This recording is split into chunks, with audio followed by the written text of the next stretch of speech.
నమస్తే, welcome to BRK. నేను పద్మ. ఈరోజు మనతో పాటు ఉన్నారు senior surgical oncologist doctor Ram Damluri గారు. నమస్తే అండి. నమస్తే అండి.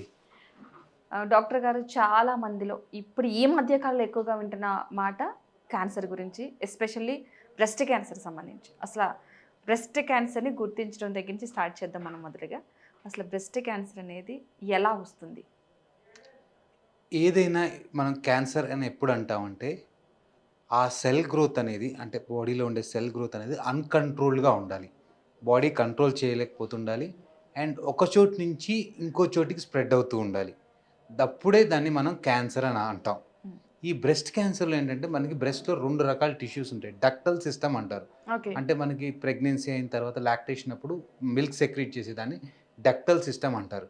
మోస్ట్ కామన్ బ్రెస్ట్‌లో వచ్చే క్యాన్సర్స్ ఏంటంటే ఈ డక్టల్ సిస్టమ్ నుంచి వస్తాయి.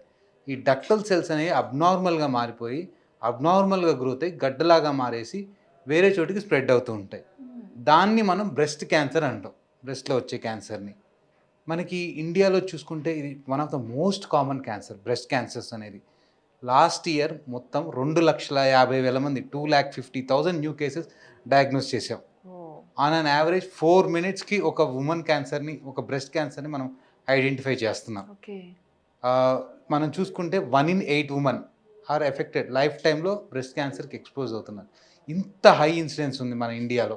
ఓకే. ఇండియాలోనే కాదు త్రూఅవుట్ ద వరల్డ్‌లో మోస్ట్ కామన్ క్యాన్సర్ ఏంటంటే వుమన్‌లో బ్రెస్ట్ క్యాన్సర్. ఓకే. అంటే ప్రత్యేకించి రీజన్స్ ఏమన్నా ఉన్నాయంటారా దానికి? యాహ్! కొద్ది మందికైతే 100 క్యాన్సర్‌లు తీసుకుంటే around 5-10% of the cancers hereditary cancers అంటాం. అంటే మన తల్లిదండ్రుల నుంచి మనకు సంక్రమిస్తుంది. హ్మ్. ఎస్పెషల్లీ BRCA1, BRCA2 నేను చెప్పాను cancer is a genetic disease.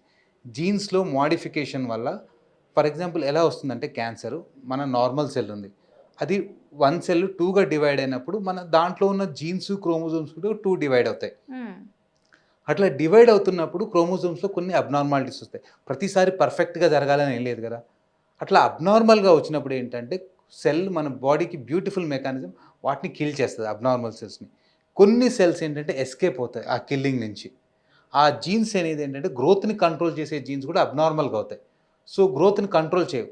అప్పుడు సెల్స్ కంటిన్యూయస్‌గా మల్టిప్లికేషన్ అవుతాయి. అవును. సో, ఈ BRCA1, BRCA2 జీన్స్ ఏంటంటే ఆ గ్రోత్‌ని కంట్రోల్ చేసే జీన్స్. ట్యూమర్ సప్రెసార్ జీన్స్ అంటారు. అంటే గ్రోత్‌ని స్టాప్ చేసే జీన్స్. ఓకే. ఈ BRCA1, BRCA2 జీన్స్ అంటే ట్యూమర్ సప్రెసార్ జీన్స్ అంటారు. అవి సెల్ గ్రోత్‌ని కంట్రోల్ చేస్తాయి. ఓకే. ఆల్రెడీ మన పేరెంట్స్ నుంచి మనకి ఒక అబ్నార్మల్ జీన్ వచ్చింది. ఇంకో జీన్ కూడా అబ్నార్మల్ అవ్వటం వల్ల మనకు 2 జీన్స్ ఉంటాయి ప్రతి దానికి. ఓకే. సో, ఇంకో జీన్ కూడా అబ్నార్మల్ అవ్వటం వల్ల ఏంటంటే అది మాలిగ్నెన్సీగా మారుతుంది ఆ కణం అనేది. సో, ఈ విధంగా కొన్ని ఫ్యామిలీ అంటే కొన్ని జీన్స్ మ్యుటేషన్స్ వల్ల మనకి ఫ్యామిలీ అంటే మన పేరెంట్స్ నుంచి మనకి క్యాన్సర్ వచ్చే ప్రమాదం ఉంది. మెయిన్‌గా ఇది బ్రెస్ట్ క్యాన్సర్ ఎందుకొస్తుందంటే ఈస్ట్రోజన్ అనే హార్మోన్ ఉంటుంది. ఎస్పెషల్లీ ఆడవాళ్ళలో. హ్మ్. ఈ ఈస్ట్రోజన్ హార్మోన్ ఎక్స్‌పోజర్ ఎక్కువ అవ్వటం వల్ల ఈ ఈస్ట్రోజన్ హార్మోన్ అనేది బ్రెస్ట్ సెల్స్ ప్రొలిఫరేషన్‌కి అంటే మల్టిప్లికేషన్‌కి ఉపయోగపడుతుంది. సో, ఈస్ట్రోజన్ హార్మోన్స్ ఎప్పుడు ఎక్కువ ఉంటుందంటే ఎర్లీ మెనార్‌కి అంటే మెన్సెస్ తొందరగా స్టార్ట్ అయిన వాళ్ళు, హ్మ్. లేట్ మెనోపాజ్ తొందరగా లేట్‌గా స్టార్ట్ అయిన వాళ్ళు వీళ్ళలో ప్రతి సైకిల్‌లో ఈస్ట్రోజన్ ఎక్స్‌పోజర్ ఉంటుంది. ఓకే. సో, ఈస్ట్రోజన్ డెఫినిట్‌గా ఎక్స్‌పోజ్ అవుతారు. నల్లి ప్యారస్ అంటారు. అంటే పిల్లలు లేని వాళ్ళలో. పిల్లలు పుట్టిన ప్రెగ్నెన్సీ లాక్టేషన్ అంటే అంటే తల్లి పాలిచ్చే వాళ్ళు ఏంటంటే ప్రొజెస్టెరాన్ ఎక్కువ ఉంటుంది ఈస్ట్రోజన్ కంటే. హ్మ్. సో, వాళ్ళలో ప్రొటెక్టివ్‌గా ఉంటుంది. So, okay. వాళ్ళలో కొద్దిగా నల్లి ప్యారస్ అండ్ నాన్ లాక్టేటింగ్ వుమన్ అంటారు. అంటే పిల్లలు లేని వాళ్ళలో కొద్దిగా ఇవ్వని వాళ్ళలో అంటే తల్లి పాలు ఇవ్వని వాళ్ళలో కొద్దిగా బ్రెస్ట్ క్యాన్సర్ వచ్చే అవకాశం ఉంటుంది. ఒబేసిటీ అంటారు. అంటే మనకి ఈస్ట్రోజన్ అనేది 2 పద్ధతుల్లో సెక్రీట్ అవుతుంది. ఒకటేంటంటే మనకి ఓవరీస్ నుంచి సెక్రీట్ అవుతుంది. రెండోది మన ఫ్యాట్ గూడా ఈస్ట్రోజన్‌గా కన్వర్ట్ అవుతుంది మన బాడీలో. సో, ఫ్యాటీ పీపుల్‌లో ఈస్ట్రోజన్ ప్రొడక్షన్ అనేది ఎక్కువ ఉండటం వల్ల వాళ్ళలో గూడా కొద్దిగా ఒబేసిటీ ఉన్న వాళ్ళలో గూడా ఎక్కువొస్తుంది. ఇంకోటి అలవాట్లు. ఆల్కహాల్ తీసుకునే వాళ్ళు గూడా కొద్దిగా బ్రెస్ట్ క్యాన్సర్ వచ్చే లక్షణాలు ఎక్కువుంటాయి. సో, ఇటువంటి కొన్ని అందరికీ అని చెప్పలేము. కొద్దిమందికి రిస్క్ ఫ్యాక్టర్స్ ఉన్నవాళ్ళు, కొద్దిగా జెనెటిక్ మ్యుటేషన్స్ ఉన్నవాళ్ళు వీళ్ళలో మనకి బ్రెస్ట్ క్యాన్సర్ ఎక్కువగా వచ్చే అవకాశాలుంటాయి. ఓకే. యాక్చువల్‌గా ఈ బ్రెస్ట్ క్యాన్సర్‌కి సంబంధించి లక్షణాలను ఏ విధంగా గుర్తించొచ్చు? ఎవరికైనా సరే దాని లక్షణాలు ఏ విధంగా ఉంటాయి? యాహ్! లక్షణాలు మనం చాలా ముఖ్యంగా చూసే లక్షణం ఏంటంటే గడ్డ. రొమ్ములో వచ్చే గడ్డ. హ్మ్. చాలా వరకు చూస్తాం. ఇంకోటి చాలా మందికి ఎక్కువ అపోహ ఏంటంటే నొప్పి లేని గడ్డలన్నీ క్యాన్సర్ కాదు అన్నది చాలా పెద్ద అపోహ. That is myth. Most of the cancer swellings అంటే క్యాన్సర్ లంప్స్ ఏముంటాయంటే నొప్పి లేకుండానే స్టార్ట్ అవుతాయి. ఓకే. సో నొప్పి ఉంది అంటే మోస్ట్లీ ఇన్ఫెక్షన్ కానీ వేరేది కానీ ఉండొచ్చు. అండ్ సెకండ్ది ఏంటంటే మేము ఏజ్ కూడా చూస్తాం. యంగ్ ఏజ్లో అంటే ప్రీ మెనోపాజ్ అంటారు. మెన్సెస్ కంటే ముందు వచ్చే వాళ్ళలో మెయిన్గా వచ్చే గడ్డలు బినైన్ గడ్డలు ఉంటాయి. ఫైబ్రోయిడినోమా అని, ఫిలార్స్ ట్యూమర్ అని, ఫైబ్రోయిడినోసిస్ అని ఇట్లా బినైన్ గడ్డలు ఎక్కువగా ఉంటాయి. క్యాన్సర్ వచ్చే అవకాశాలు తక్కువగా ఉంటాయి. మెయిన్గా పోస్ట్ మెనోపాజల్లో వచ్చే గడ్డలు చాలా వరకు క్యాన్సర్ గడ్డలు ఉంటాయి. సో ఏజ్ చూస్తాము, మెయిన్గా గడ్డలు. రెండోది ఏంటంటే చనుమొన నుంచి ఏదైనా లిక్విడ్ కారటం, మెయిన్గా రక్తం కారుతుంటుంది చాలామందికి. అటువంటి వాళ్ళు డక్టల్ ప్యాపిల్లరీమో అని, ప్యాపిల్లరీ కార్సినోమా ఆఫ్ డక్ట్ అని అవి వచ్చే అవకాశాలు ఎక్కువగా ఉంటాయి. మూడోది ఏంటంటే చర్మం మందగించడం కానీ, చర్మం మొద్దుబారటం కానీ, పేడు ఆరెంజ్ అంటారు. ఆరెంజ్ స్కిన్ ఎట్లా ఉంటుందో చర్మం అలా తయారై కూడా వస్తారు. కొద్దిమంది ఏంటంటే చంకలో గడ్డలతో వస్తారు. బ్రెస్ట్ క్యాన్సర్ అనేది మనకి ఇక్కడ నుంచి నెక్స్ట్ అవయవం స్ప్రెడ్ అయ్యేది ఏంటంటే చంకలోకి. కొద్దిమందికి చంకలో గడ్డలతో వస్తారు. కొద్దిమందికి పుండుతోను కూడా వస్తారు. అది క్యాన్సర్ తినేసి చర్మాన్ని కూడా తినేసి పుండుతోను కూడా వస్తారు. మొత్తం రొమ్మంతా తినేసి క్యాన్సర్ గడ్డ. కొద్దిమంది ఏంటంటే చాలా అడ్వాన్స్ స్టేజ్ 4లో అంటే మనకి ఇది వేరే అవయవం స్ప్రెడ్ అయిన తర్వాత కూడా వస్తారు. ఫర్ ఎగ్జాంపుల్ ఇది బోన్స్కి ఎక్కువ స్ప్రెడ్ అవుతుంది. బ్యాక్ పెయిన్తో వస్తే ఎవాల్యుయేట్ చేస్తే నేను ఒక సింపుల్ నా పేషెంట్ స్టోరీయే చెప్తాను. ఒక పేషెంట్ సింపుల్గా ఈ గమ్ మీద చిన్న పుండుతో వచ్చింది. గమ్ మీద చిన్న పుండుతో వస్తే మేము ఎందుకు వచ్చింది ఆ పుండు అని చూసాం.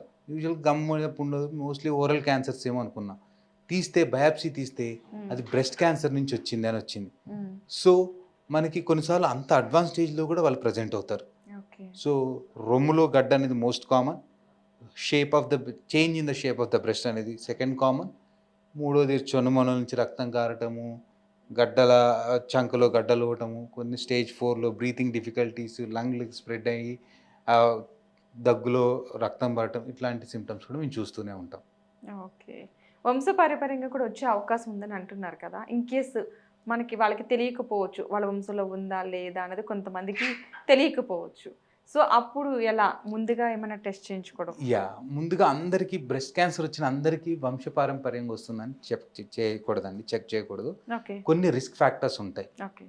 యంగ్ ఉమెన్లో వచ్చే 40 ఇయర్స్ కంటే బిలో వస్తే మోస్ట్లీ వాళ్ళకి జెనెటిక్ ద్వారా వచ్చి ఉండొచ్చు.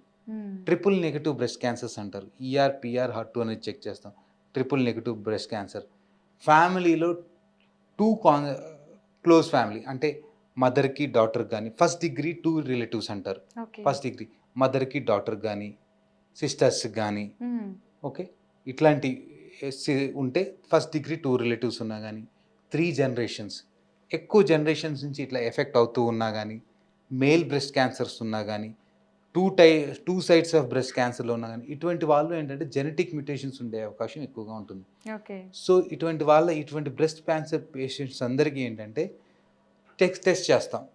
ఏమైనా జీన్స్ మ్యూటేషన్స్ ఉన్నాయా? సింపుల్ మనకి ఇప్పుడు తీసుకుంటే అరౌండ్ 11,000 to 15,000 లోపునే జెనెటిక్ టెస్టింగ్ వస్తుంది. BRCA1, BRCA2 మ్యూటేషన్స్ ఉందా అని చెక్ చేస్తాం. ఒకవేళ కనుక వాళ్ళకి చెక్ చేస్తే వాళ్ళ జనరేషన్ మొత్తానికి వాళ్ళకి క్లోజ్ ఫ్యామిలీ మెంబర్స్ మొత్తానికి మనం చెక్ చేయాల్సింది ఉంటుంది. మీరు చాలామంది అనుకుంటారు మా మదర్కి వస్తేనే నాకు వస్తుంది, మా ఫాదర్కి వస్తే రాదు అని. మీ జీన్స్ అనేది ఈక్వల్గా మీ మదర్ నుంచి ఎంత వస్తుందో మీ ఫాదర్ నుంచి కూడా సేమ్ వస్తుంది. సో ఫాదర్ సైడ్ ఉన్న రిస్క్ ఫ్యాక్టరే, మదర్ సైడ్ ఉన్న రిస్క్ ఫ్యాక్టర్సే. సో ఎవరి సైడ్ ఉన్నా మనకి ఫస్ట్ ఏం చేస్తామంటే ఫ్యామిలీ ట్రీ అంటారు. మొత్తం ఫ్యామిలీలో ఎంతమందికి క్యాన్సర్ ఎఫెక్ట్ అయింది, ఎవరెవరికి పాజిటివ్ ఉంది, ఎటువంటి క్యాన్సర్ వచ్చింది, వాళ్ళ డీటెయిల్స్ అన్నీ మేము చెక్ చేస్తాం. డీటెయిల్స్ అన్నీ చెక్ చేసి వెదర్ అంటే జెనెటిక్ క్యాన్సర్ ఈమెలో ఉండే అవకాశం ఉందా లేదా చెక్ చేస్తాం. చెక్ చేసి ఒకవేళ ఆమెకు ఉంది అవకాశం ఉందంటే జెనెటిక్ టెస్ట్ చేస్తాం. ఒకవేళ ఆమె నెగిటివ్ వస్తే హ్యాపీ, ఫ్యామిలీ జెనెటిక్ ద్వారా వచ్చింది కాదు అని. ఒకవేళ పాజిటివ్ వస్తే ఆ ఫ్యామిలీ మెంబర్స్ వాళ్ళ డాటర్స్కి చెక్ చేస్తాం, వాళ్ళ ఓన్ సిస్టర్స్కి చెక్ చేస్తాము, వాళ్ళ సన్స్కి కూడా చెక్ చేస్తాము. ఎందుకంటే BRCA1 మేల్లో మ్యూటేషన్స్ అయితే ప్రాస్టేట్ కార్సినోమాస్ వచ్చే అవకాశం ఉంటుంది, మేము బ్రెస్ట్ క్యాన్సర్స్ వచ్చే అవకాశం ఉంటుంది. సో వాళ్ళ సన్స్ కూడా చెక్ చేస్తాం, ఈ జీన్ మ్యూటేషన్స్ ఉందా లేదా, ఇలా వాళ్ళ క్లోజ్ ఫ్యామిలీ మెంబర్స్కి మొత్తం చెక్ చేస్తాం. ఇంకోటి ఏంటంటే చాలామంది నా దగ్గరికి వచ్చి ఏంటంటే డాటర్ వస్తారు. డాటర్ వచ్చేసి డాక్టర్ గారు మా మదర్ క్యాన్సర్ ఉంది నాకు చెక్ చేయండి అంటారు. యూజువల్గా ఏంటంటే మనకి ఈల్డ్ అంటారు, అంటే ఏదైతే మనం ప్రెడిక్ట్ చేయగలమో అది బెస్ట్ మనకి టెస్ట్ ఏంటంటే క్యాన్సర్ వచ్చిన పేషెంట్స్లో చేస్తే మనకి బెస్ట్ రిజల్ట్స్ వస్తాయి. ఓకే. సో డాటర్కి చేయముందు మదర్ ఎందుకు చేయించుకుంటున్నామమ్మా అని ఎంక్వైరీ చేస్తాం. ఒకవేళ మా మదర్ క్యాన్సర్ ఉంటే ఫస్ట్ మీ మదర్కి చేస్తాము. మీ మదర్లో పాజిటివ్ ఉంటే అప్పుడు మీకు చేస్తాం. ఓకే. ఒకవేళ మదర్లో నెగిటివ్ ఉంటే జీన్సే లేనప్పుడు ఈమెకి వచ్చే అవకాశం ఉండదు కదా. Okay. So better to check the genetic mutations in the cancer patients than normal patients. Okay. Okay. So ఇలా అంత ఫ్యామిలీ ట్రీ వేసి ఆమెకు ఫ్యామిలీ కౌన్సిలింగ్ ఇచ్చేసి so will plan proper genetic counselling అనేది వాళ్ళకి చేసేసి చెక్ చేస్తుంటాం మేము. ఓకే. ఇది ఎవరికీ తెలియకపోవచ్చు మేబీ. మీరన్నట్టు ఫ్యామిలీలో ఎవరికైనా ఉంటే వస్తదేమో అన్న ఒక అపోహ ఉండిపోతుంది. వాళ్ళ ద్వారా అది జెనెటిక్‌గా రావచ్చు లేనిది కూడా క్లారిటీ వస్తుంది. యా. దాన్ని బట్టి మీరు నెక్స్ట్ వీళ్ళు టెస్ట్‌లు ఎలా చేయించుకోవాలో కూడా ఎవరికి చేయాలి, ఎంత చేయాలి, ఎప్పుడు చేయాలి. అనేది ఫర్ వస్తుంది. ఎగ్జాంపుల్ ఒకవేళ జెనెటిక్‌గా లేకపోతే వచ్చే ఛాన్సెస్ తక్కువ ఉంటాయంట. ఉండవు. ఇంకా no point in checking for the children కదా. అంతే. సింపుల్. గ్రాండ్ చిల్డ్రన్స్ కూడా వచ్చే అవకాశం కూడా అక్కడే తెలిసిపోతుంది. Yeah. వాళ్ళకి వచ్చిన దాన్ని బట్టి ఇన్ కేస్ ఫ్యామిలీలో ఇద్దరు ముగ్గురికి ఉన్నా సరే యా. వాళ్ళకి ఒకరికి చెక్ చేస్తే క్లారిటీ వస్తుంది. ఎస్. సూపర్ ఇన్ఫర్మేషన్ అండి. Thank you so much.